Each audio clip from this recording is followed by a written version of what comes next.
We can't ask birds directly, do you see this or not? But we can construct these scenarios where we can infer from a bird's behavior what they have seen and reacted to in the environment.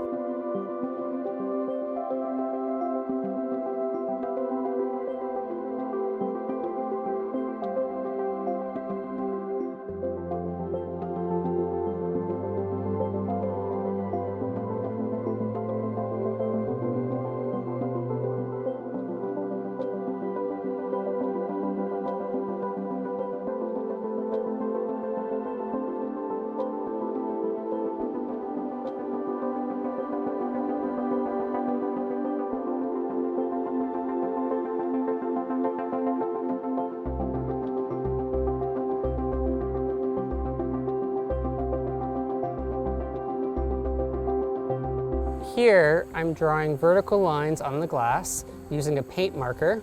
This is an inexpensive and simple technique that anybody can do at home or at work, wherever you have birds crashing into glass.